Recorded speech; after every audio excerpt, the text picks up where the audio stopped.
So they have the worst students who go into education for the worst motives, and then they have the worst professors and researchers teaching them. Has the right lost the culture war? We'll see. We'll see. The right lacks vision. They play a rearguard game. They don't have a compelling story to tell young people.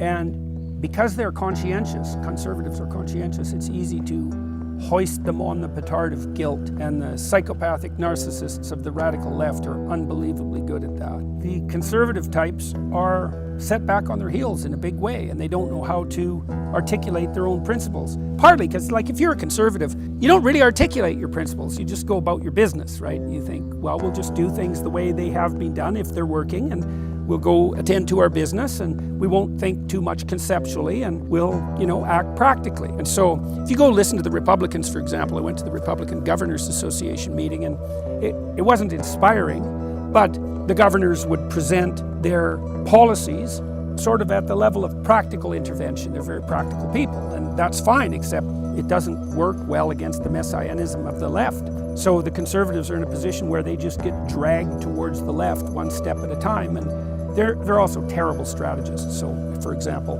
in the United States, the education system, the public education system, eats half of the state budgets. Half. In New York, it's $30,000 a year to educate the typical student. So you imagine that means they're spending near $1 million a year to educate the typical class of 30 people, to not educate the typical class of 30 people. It's just beyond comprehension. 99% of the donations that are made by the teachers union politically go to the Democrats. And the bloody Department of Education, the faculties of education, have a hammerlock on teacher certification. So they have the worst students who go into education for the worst motives, and then they have the worst professors and researchers teaching them. And the faculties of education have done nothing but damage for the last 60 years. And the Republicans are too daft to notice that they've turned the entire culture over to the faculties of education. It's no bloody wonder the conservatives lose. Like, as strategists, they're 10th rate, and they're not visionaries. Now, they have traditional right on their side, and that's a big deal, but that can be overthrown by assiduous effort on the part of the radicals, and especially the psychopathic radicals.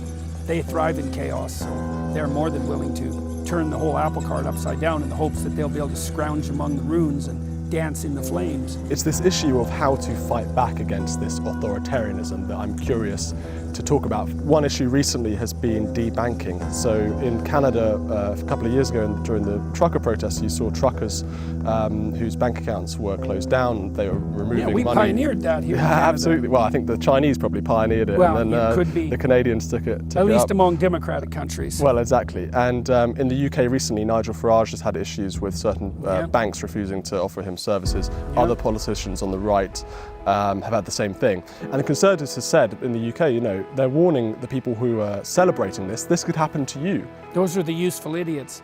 The useful idiots always think, this will never happen to me. You see this with the Democrats in the US. So I just interviewed Robert F. Kennedy, Jr., who in principle is a Democrat. So they took down the interview, and that just shocked me because it's a presidential campaign. And the lefties squawked and moaned and bitched for like 3 years about Russian collusion, all of which turned out to be a complete bloody lie because they were interfering with the election. And now YouTube can censor a presidential candidate mid-election, and there isn't a peep from the left. And the reason for that is they think, well, Kennedy's not a real Democrat, without noticing for a second that the definition of real Democrat is going to get increasingly narrow as we move forward, and that's already happened, And I tried for years talking to the Democrats, of probably 36 senators and congressmen alike, always asking me the same question. I asked Robert Kennedy this too. When does the left go too far? And to a man or a woman, they were either unwilling or unable to answer that question. Well, so here we are with this increasing normalization of censorship and canceling. And this, by the way, is also a technique that's used by dark tetrad types, right? It's the female equivalent of antisocial behavior. So men who are antisocial tend to use physical aggression. But females who are antisocial tend to use reputation destruction and denigration, gossip, and behind-the-scenes maneuvering. And that's unbelievable. Now, men can do that too, and will, and do, especially online. That's enabled by the corporations, the media corporations who are in control of social media communication. Yeah, people think, Well, as long as it's only happening to Kennedy. It's like, have it your way, dimwits.